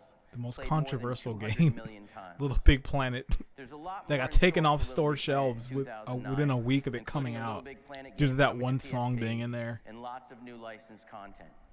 Imagine dressing up your Sackboy as a member of your favorite Disney characters, including Jack Sparrow from Pirates of the Caribbean, Cinderella, or even Mr. Incredible. And we'll be rolling Give me Snake. That's the only one I always wanted, was the Snake one. Starting this fall. Now you may remember Little Big Planet's tagline from a year ago: play, create, and share. It's also something you can sit down and play with your 6-year-old daughter or your hardcore gaming friends. That was never intended to be just a tagline. Joke's on you. My hardcore gaming friends hated Little Big Planet. I was the only one who played it. On PlayStation. And this is the first time where user-generated content, social networking, and gaming have come together in one place. PlayStation is in the best position to evolve this category, and I'd like to introduce a new franchise today, our second, and one that is also exclusive to PlayStation. This is Mod Nation I'd like Racers. to welcome William Ho and James Grieve from United Front Games to show you the next great title in play, create, share genre. We call it Mod Nation Racers. I remember this actually was like a pretty cool little thing, especially when they started showing off like you can create your own tracks and like how quick it was. Like I thought that was cool, but they never did anything else with it again. The phrase "play, create, share" inspired me, us, and I'm sure most of you as well. It is much more than a catchphrase. It is a full-blown genre on the PlayStation. So what does play, create, share mean to a racing game designer like me? Well, I dream of a fresh racing adventure that anyone can pick up and play every day, that empowers everyone to imagine and create whoever, whatever, and wherever you want to race, and invites everyone to the party, whether you're with old friends in your living room or meeting new friends online. So today, we're proud to introduce to you Mod Nation Racers. And it's a thoroughly modern take on classic kart racing. And it's made only possible on a console as powerful and that's a hard genre game to get into with the kart racers. It's like Mario Kart is the greatest when it comes to just a kart racing game. So you really got to be on it when you want to make it. And I only played like a few minutes of Mod Nation Racers. I can't really speak too much on it personally. But like when I played, it was fine. Like it was pretty cool from a little bit. But it's definitely not a Mario Kart killer, that's for sure. I think he's pretty cool. Honestly, nothing will I've be. saved him, I've I'm just gonna be uploaded very him. honest. You can download Monkey Butler and rate him. How'd you rate him, James? Not too high, Will, not too high. I don't know what's with you and this monkey guy. I think I got another outfit for him here, though. I think that's a little better. That's cruel. So what kind of mod would you want to be, smart guy? Let's take a look. Let's see what we got. This guy's pretty cool. I don't know, though. He's not for me, though. The percussionist from Slipknot? Okay, he's pretty cool. These all look like little things you'd find in a Hot Topic store. Like, I don't want to play as this. Give me DK. That's who I want. Like, Still a little pink, I think. see, they look like little characters you find in capsule toys. So while you're Like preparing for your race, like you go to Hot Topics, there's a little capsule, you get it, and you get one of these guys. number of combinations that you can make in the game yourself. You can create, you can share, and remix them. So here we are in the game. Let's have some fun. Let's hit the track. When we set out to make Mod Nation Racers, we wanted to make the most gorgeous, most physical, most interactive kart racing game you've ever seen. It starts with the graphics. We're harnessing the full power of the PS3. The results speak for themselves. Obviously not the frame rate, that's for sure. Everywhere. The kart handling just comes alive. Surface changes like this old rickety bridge just feel right. And kicking your kart into drifts just feels sweet. All without sacrificing pickup. When did I become the frame rate purist? Because I'll play anything, honestly. I don't really... I can play a game that's 30, I can play a game that's 60, it doesn't really matter. But man, racing games, they need to be 60. There's something about this, that smoothness. It needs that, like, fast, fluid feel to it. We've also got a stomper. We've got a, we call it the Devastator. Takes out opponents. You feel the ripple. You feel them. And also, I'm just saying, this is also pre-release, but... remotely.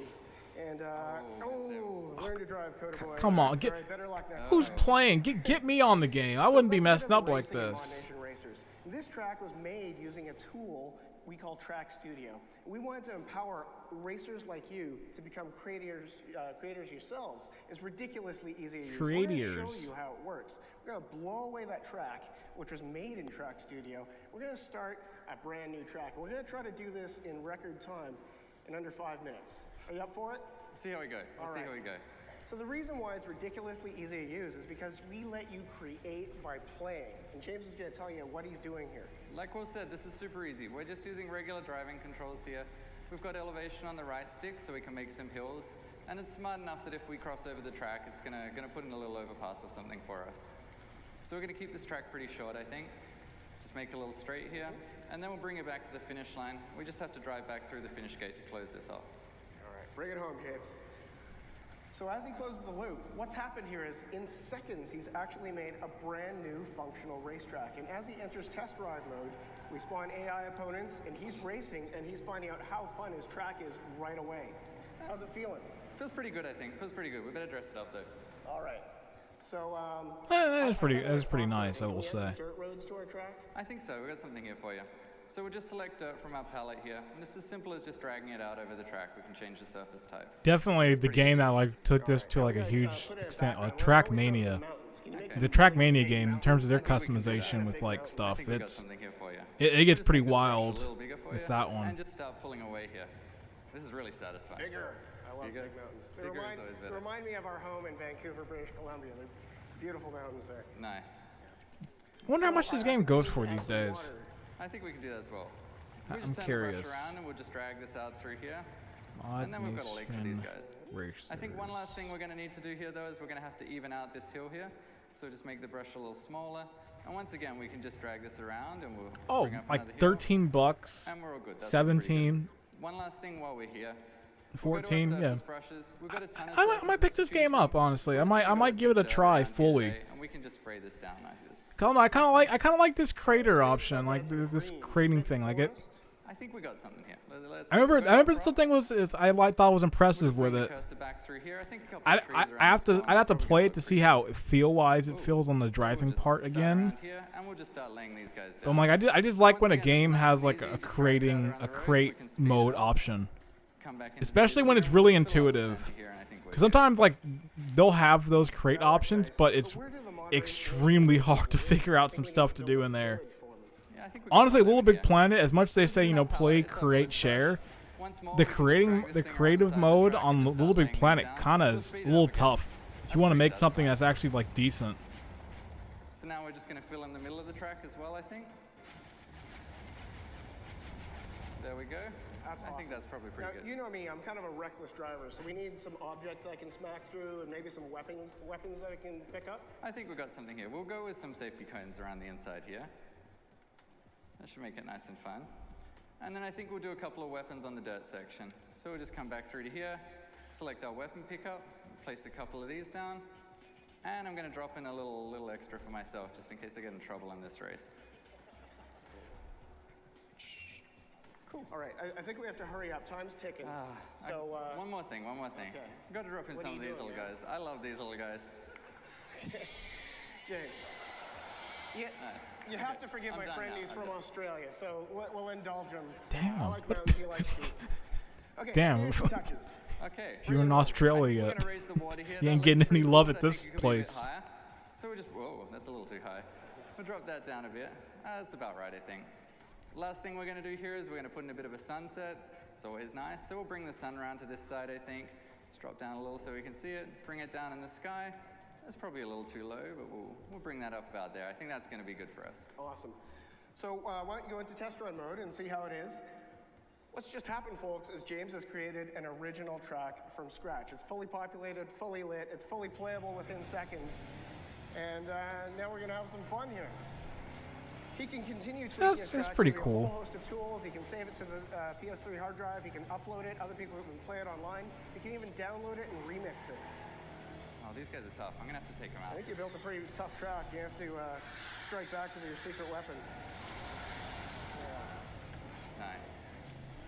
Awesome demo, James. That was incredible.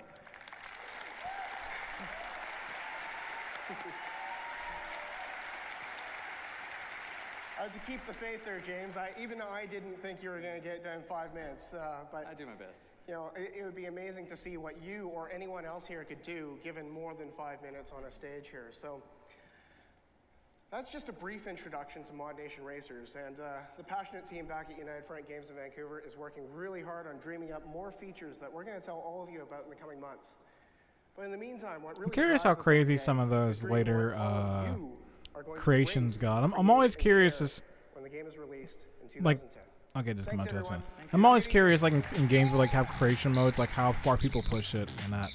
I'm curious, like how far the tool can be pushed for it. Thanks very much, William and James. Now it's my pleasure to give you a sneak peek at another upcoming title being developed exclusively for PlayStation 3. Okay, what you got? It comes from the wildly creative minds of Fumito Ueda. Whose previous games, Eco and Shadow of the Colossus, Okay. as much heart and soul to them as they do action and adventure. Here's a new glimpse at Ueda-san's next masterpiece, the third title in the trilogy, known as The Last Guardian. And we did not get this game for so long. This game legit did not come out till like 2016, 2017. It took a very, very long time. But you know what? Sometimes things just need the time they need to be made. So it's like, you know what? It worked out in the end. Although also, RIP Japan Studio. I'm still crushed by it. I don't know what Sony's thinking of just restructuring Japan Studio. They did so many amazing games for PlayStation over the years. So I just don't get this thing of, all right, let's just restructure them. Like, why? Like, what's the point? It's like I just don't know what's going on with Sony. This is still Sony, like middle point Sony, where they weren't really at the great point yet, but like they were still like they were all right. It wasn't until like 2013, or I'd say, when they hit their like peak years, they started getting really good. But like now they're kind of getting back to their 2006 era, where they were really making some really dumb decisions. And all the restructuring of the studios and just some business decisions they've been making have not been good on them. So I don't know.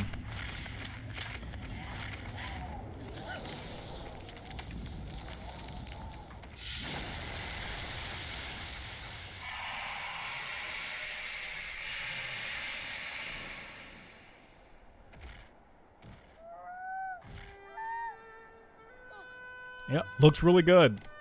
And to think, it looks even better on PS4 when it finally did come out. That VR experience was also sick too. That was really cool. Like I said, Japan Studio, their games just they just have this look to them that will always like stand the test of time. They always will look good. Like you look back at Ico and you look at Shadow of the Colossus, like even just playing the original versions, they still look really good. And even just looking at this early footage of it, like this game didn't come out on PS3. It looks great. Like you could upscale this and put it on PS4 and it still look great. It still look really good.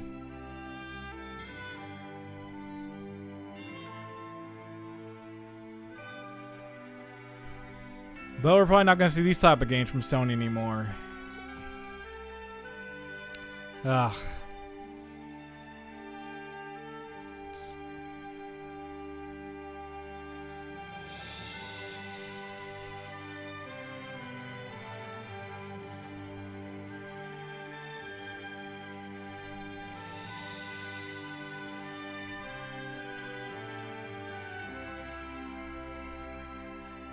Yeah, and the music was also really good too.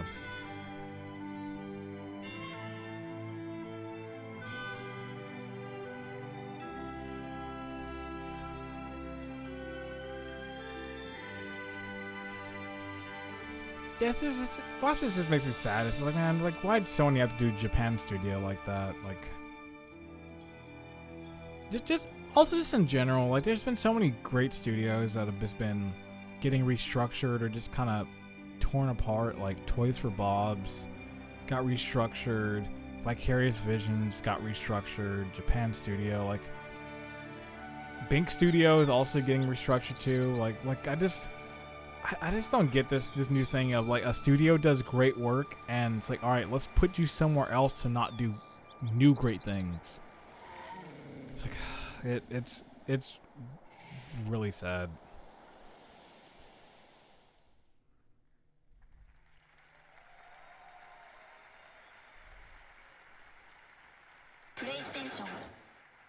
Only on PS4.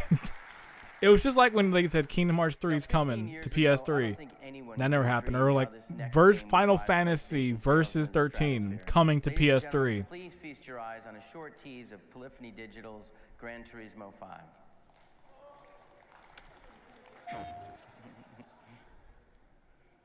People are like, oh!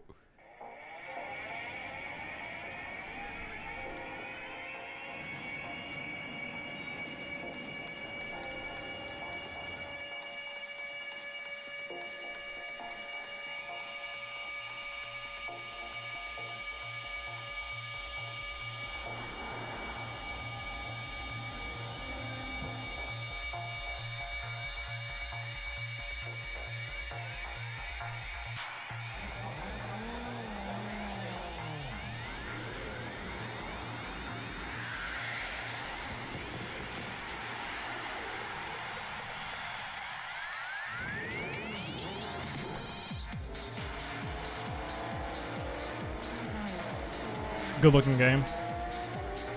Like I said earlier, Polyphony Digital's not really much to say with it. Like, it kind of comes with just saying their name. Like, you're gonna find consistent quality.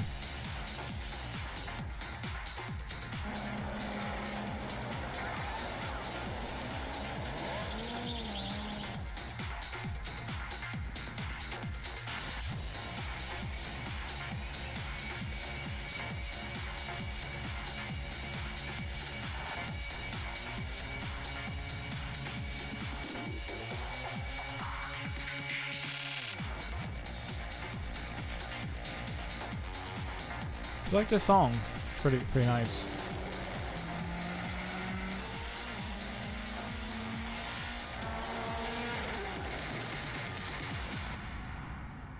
Gran Turismo 5, the real driving simulator. And speaking of game experiences that help separate PlayStation from every other console out there, And one of the reasons that we hold the 10-year value proposition so near and dear to our heart is due to this next franchise, which was produced some of the best titles on the PlayStation 2 and PSP platform. This is one of the most eagerly anticipated games of this generation. I'd like to invite Stig Asmussen to the stage to show you the first few minutes of the jaw-dropping God of War 3. And you know what? He was right. Game of generation, because God of War 3 was excellent. That was a great closure to the series. We at Sony Santa Monica Studios are excited to be able to present this live demo. There's a funny thing about God of War 3 though. When I went to PSX, I think it was 2017. I remember the last thing I did at PSX was I went to the David Jaffe signing. And if you're unfamiliar, David Jaffe is the creator of Twisted Metal, but he's also the creator of God of War. He worked on the first God of War game and created it. And of course, I brought my copy of God of War to get signed. This dude brought God of War 3. I was like, dude, he didn't make that game. And it was funny. People in the line were kind of like, oh, did this idiot really bring God of War 3 to get signed? It was really funny. And yeah, this game, amazing game. And this demo was like, I can't recall how many times I played this demo over and over when like the download went up for it. And also just watching this footage. I remember me and my cousin we're still like huge God of War fans. I still remember us talking on the phone back in like 06, 07 before God of War 2 came out, just having long discussions about what the game's gonna be, what's gonna happen. And yeah, God of War 3, I remember when this demo hit, I had to call him immediately. I was like, were you watching E3? Because I need to buy a PS3 right now. Like, that God of War 3 footage was ridiculous. And this is still a great game, too. Like, I have that remaster on PS4. I should really re-download it one of these days again. I don't know why it's skipping. I don't know. This must be something like the editor, whoever this person got the footage from. But, yeah, this demo is really impressive. Graphically, just the jump from 2 to this was, like, crazy. But just even gameplay-wise, and just how brutal it was. I was just like, oh, I need this game. You know, I was there. When I was there at launch for this game. I got it day one. I had it pre-ordered. I was ready. And I played it a good amount of times too. You know, I played the new God of War 2. Like, that's one I still need to get back to because there's still so much for that game I never got to do. Like, I feel like I only did 50% of that game. I beat it, but there's so much side content I never got to. So I should get back to that one. And I did like that new God of War. It was actually pretty good. Expectation-wise, I was not mixed, but I was kind of like, all right, you know what? I know it's not going to be like this, but I'll still give it a new try. And I did end up enjoying it. I thought it was actually a really good story. I like what they did with the character Kratos, and gameplay-wise, they actually did get me. I actually did end up really liking the combat. Now, please don't skip these, because I remember these were the things I was like going, oh, this sucks. They showed everything in full, but they're not showing all the God of War 3 demo.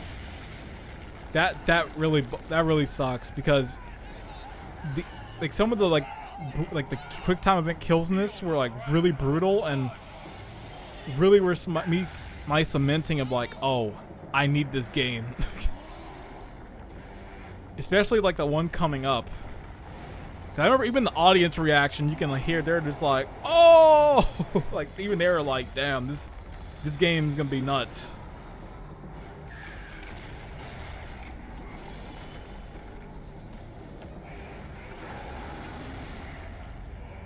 I've never been so jealous of people when they're like, you can play this demo on the show floor. I'm like, man, I want to play it.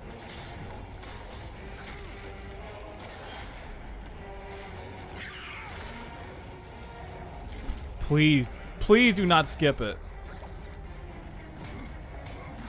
I swear. Oh, I'll be furious if they skip it.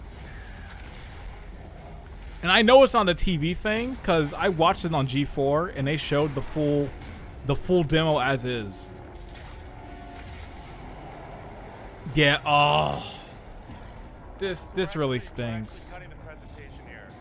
I think it's best that everybody gets their hands on it.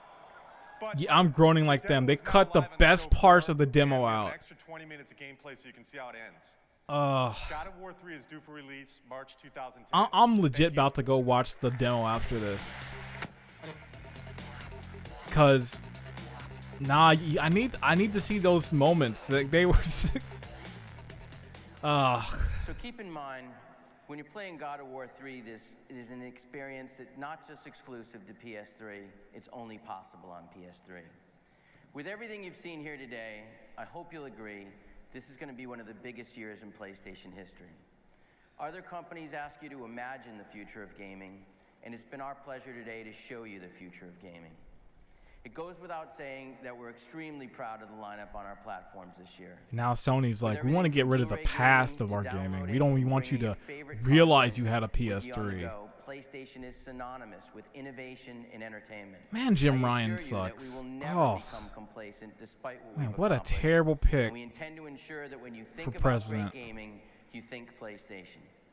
Thank you This so much dude's for that your dude's time jacking today PlayStation up. and Like, all the support you've no given one's us checking this for year. PS1 games anymore. It's like, and no one's gonna be checking for you in a few years. Like, stop getting so high in your britches. Like, oh god, I'm getting heated again. Just think about it. Just think about that PlayStation stuff. But yeah, that's gonna be it for the Sony conference. Man, long, just as long as the Microsoft one. And honestly, it's gonna be kind of crazy. I will say, in terms of like watchability, I kind of would take the Microsoft one a bit, because this is the era of Sony where their show is still really slow. Obviously, didn't have Don Matrick and all that stuff there, which thankfully didn't have Don Matrick in this one. But I don't know, they did show good things, but then there were some points where it just kind of got slow, and I don't know. It had a good lineup, I will say, for PS3 that year. I did play a lot of the games that came out. Like, I played Infamous, I played Arkham Asylum, I played Assassin's Creed 2, I got God of War 3 when it came out the year after that, I got Modern Warfare 2. So I had a lot of games from this showing that I did get. So in that sense, like, I did buy a lot of the stuff they showed. But when it came to presentation wise, it was a little slow. Like I said, it wasn't until like 2013 when Sony really started getting like conferences, like not down to a science, but when they actually started to get like kind of good, or no, really good, because obviously 2013 was when they revealed the PS. They had the PS4 like big one. They had Kingdom Hearts 3. They had Final Fantasy Versus into 15. And like the used game stuff. And then after that, the momentum there was really high for a good bit. And even after this, Sony really didn't have any like amazing conferences, because then they had the weird one in 2011. I think that's where they revealed PlayStation Plus. They had the one in 2012 with like the Vita, where they said, all right, we're partnering with AT&T, and the audience boos. And it just feels really funny. But yeah, you know, it's not bad. It's kind of middle of the road. It's like, I kind of put the Microsoft and Sony one kind of in the same spot. Like, they have their positives, they have their negatives, like parts where it's slow and that. I guess there's more stuff to say with the Microsoft one. This one I was really mostly just watching a lot. But, oh well, you know, that's sometimes like that. But yeah, that's going to be it for the rewatch. You know, if I'm just looking back to when this conference was, I definitely was more on the Sony side, just because my 360 did still work at that point, but there wasn't much I was playing.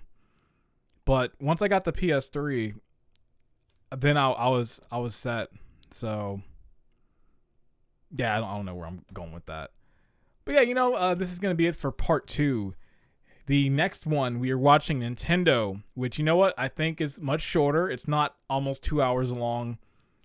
And it is Nintendo, but it's Wii era Nintendo, like mid Wii era. So I don't know what to expect on that one. So it should be interesting to see with that one as well.